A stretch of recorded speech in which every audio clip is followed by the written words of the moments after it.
I think when I started my practice about 13 years ago, we had like a few cases. You could count them on your fingers and remember the names of the patients that you had.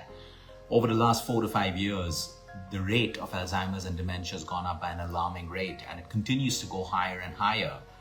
While we continue to wait for drugs to be developed to treat Alzheimer's and dementia, right now there are drugs in development, but there aren't any mainstream drugs that you can use, which is why people with Alzheimer's and dementia right now, the best thing that can be done is to manage their lifestyle. And there is a lot that you can do. Can lifestyle reverse these conditions? No, but they can definitely make the quality of life better and maybe even slow down the progression of dementia and Alzheimer's. So today when we talk about prevention, everything that I teach you about prevention for these two particular conditions is exactly what a patient should be doing if they unfortunately have dementia and Alzheimer's. Number one, why? The why is always important. Why do we want to focus on this right now? Cancer is a subject which is very close to my heart. I've been working on this for about 13 years, adding the holistic angle of lifestyle medicine to cancer for better results, for recovery, for remission, for prevention. Alzheimer's is also close to my heart because I've been literally dealing with patients, and number one, the quality of life of these patients deteriorate, and everyone around, the caregiver, the family members. Plus, it is a very expensive condition to have because you need caregivers, you need caretakers. It's an expensive condition to have. Now, the point is, can we prevent it? And yes, all the science shows us that it can be prevented. Again, it comes down to our lifestyle. Now, if we want to prevent Alzheimer's or dementia, or we want to start the journey towards that, it is important that we start today, right now, not tomorrow. Because Alzheimer's and dementia just doesn't decide to happen. And anyone who has it right now, it's been happening in their brain for the last 10, maybe 20, maybe even 30 years. It always starts way before it expresses itself. And that's why we have the ability to make those lifestyle changes right now. I'm just going to give you a little bit of science right now before we get into the lifestyle changes when it comes to this. Right now, all of us may be living our life to the fullest and not thinking about the future of cognitive health. But the point is, while we enjoy our lives, while we aspire, while we have ambition, while we want to do it all, remember, your brain has to support you in the next 20 to 30 years. And we need to plant those seeds today. Within our brain, we have 100 billion plus neurons. Connecting these neurons are over 100 trillion, some people say over 600 trillion synaptic connections. Okay? Synaptic connections are like little bridges. They connect neuron to neuron. So everything happening, whether it's memory consolidation, learning, memory, action, doing our own jobs, routine, everything that goes wrong with dementia and Alzheimer's, people forget one another, memory problems, they forget their routines, they forget how to have a shower, they forget how to write, they forget how to walk to the door, they forget directions. Different types of expressions in different patients. That's because these synaptic connections, are not working the right way. Yes, you can talk about taus and you can talk about amyloid proteins and all of that build up. One thing that I want you to remember, the brain is constantly looking to connect. The more connections, the more efficient the connections, the healthier our brain. But today, most of our brains have moved from connection to protection. Because of our poor lifestyle, instead of connecting, they're trying to protect. Our own cells are trying to protect all the time because we don't have the right lifestyles. We need to now move from protection to connection. The more we're trying to protect, our own body is slowing us down. Like in the case of a thyroid problem, your own body's trying to slow you down. Your thyroid gland is trying to protect you. It's slowing you down, and that's why you have the symptoms of when you have an active or an underactive thyroid gland. It's protection. Everything is protection in the body. But right now, we are built for performance. Our brains are built for performance. Our bodies are built for performance. But the moment we move from performance to protection, we start to slow down automatically.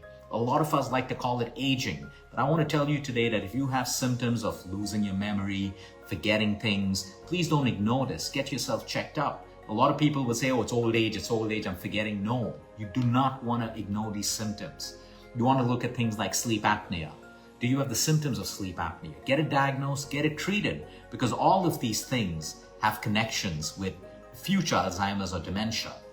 Now let's go straight into what does the brain need for healthy connections. While it does its job of protection, we don't want to be in protection all the time. We want to be in connection mode. Number one, deep sleep. That's why I keep talking about it every single day. The human body may detox while we're awake. Lymphatic system.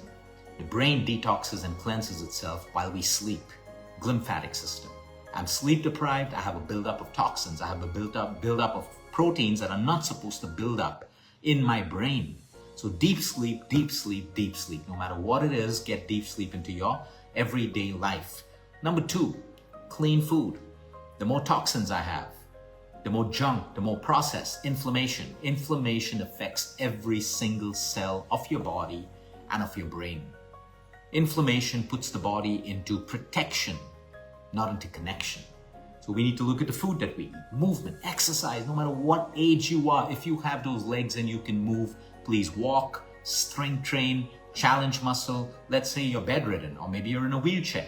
There are still exercises that you can learn from a professional trainer who understands your condition to challenge muscle and to move. Blood circulation, blood circulation, blood circulation.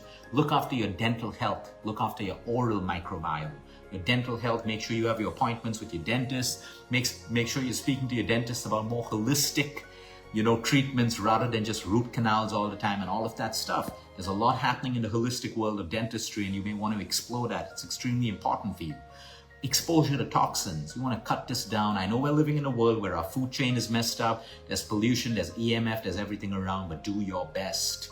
You want to make sure you don't have mold growing on your walls. You don't have water trapped in your water trapped in your roofs and leaks, and all of these things affect us. They're microtoxins that we can breathe in through our nasal canal straight into our brain. So we want to be careful of these things. We want to try to lead clean lifestyles as much as we can.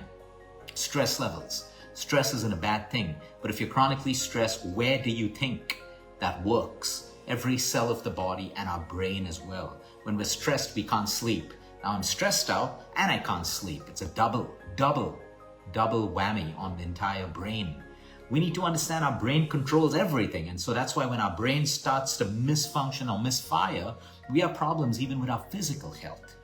You forget how to walk, you forget how to move, you think you can't get up from a chair because your brain is controlling all of these functions. Okay, we need outdoor time. We need connection with sunlight. If you don't have sunlight, connect with natural light. We're spending too much of time indoors. The brain and the body needs outdoor time. So make sure that you're working, you're sitting indoors, but also that you're getting that outside exposure every single day.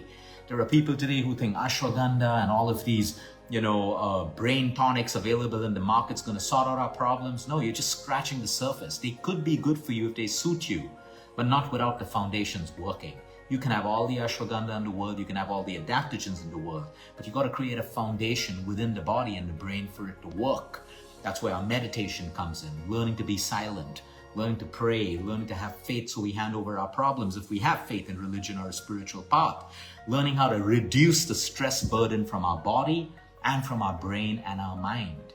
We need to understand that we have these diseases today because we've challenged nature. We challenge the natural environment. We're not parts of nature, we are nature.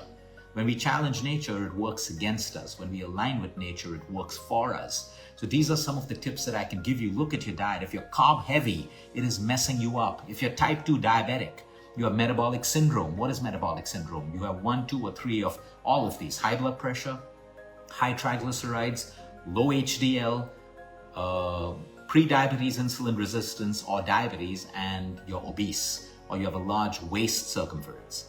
You want to try to get better, reverse your type 2 diabetes. It's possible, we all know it. Reverse your metabolic syndrome. We cannot age with these things. You may think it's okay, I'm on a medication, but you still have a problem within you. The medication is only controlling your blood parameters, your labs, and making sure it doesn't hurt you.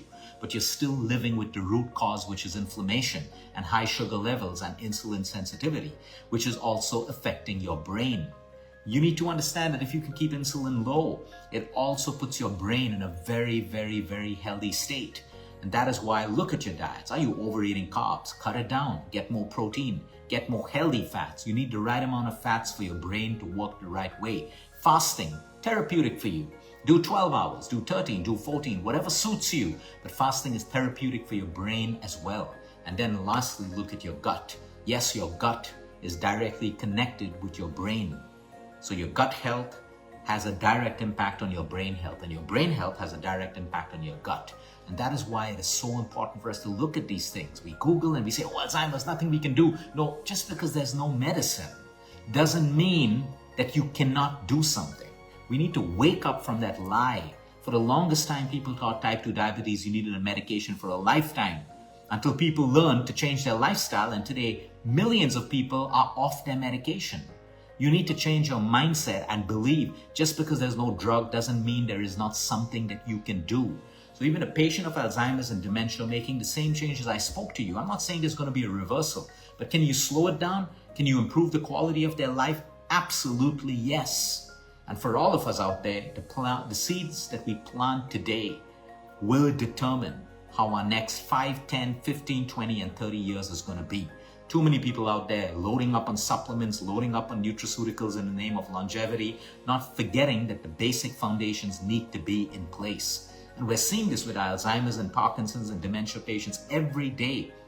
With the right amount of lifestyle changes, you can get better. You can improve your quality of life. You can see some amount of progress. And for everyone else who joins our preventive plans for Alzheimer's and dementia, what I shared with you right now is the protocol that we put in for them. So you have a choice to make that change right there today. Do not allow screen time. Do not allow scrolling to literally waste your brain away. Be on social media in a controlled manner. Consume it the right way, the right time. Content, social media, TV, all of this artificial light. Use it. But understand, the more you're using it, it's killing you. It's killing your brain cells every single day. Not to add smoking and alcohol. Alcohol is detrimental to the brain at every level. Okay, you're doing it in moderation, managing it, that's your call. It's always the less, the better. It's always going to be that way. Now, you may say, oh, but Luke, I have someone who's living at 96 and 98 and they have alcohol. Absolutely, yes. I have a 101-year-old patient who has alcohol every single day. But don't forget to look over and above alcohol. These people are happy people. They're happy. They know how to navigate through life's difficulties without stressing out. They have routines of great sleep. They have routines of great food, and that's why they can get away with it. Today, a lot of people want to drink that alcohol, but they're stressed out, they're sleep deprived, they're not eating the right way, but you still want to drink that alcohol. Now, if you have the right foundations in place, absolutely it's not going to be a problem for you. But if you don't have the foundations in place, alcohol is going to slowly kill those brain cells over time. So you either choose to make a great lifestyle and enjoy the things that you love, but don't think that, hey, someone who's 100 is doing it so I can do it. You'll have two very different people at different age groups with different perceptions of life and different actions in life. Have a great day and look after your brain. Cognitive decline is not a fun thing. It's not a fun thing. I don't mean to scare you with all of this, but think right now. If your brain started functioning less, you're forgetting, you can't do things on your own. Let that be your why for you to start looking after your cognitive health and your brain. Have a great day, everyone. Until next time, eat smart, move more, sleep right, breathe deep, and remember, you care is all about you.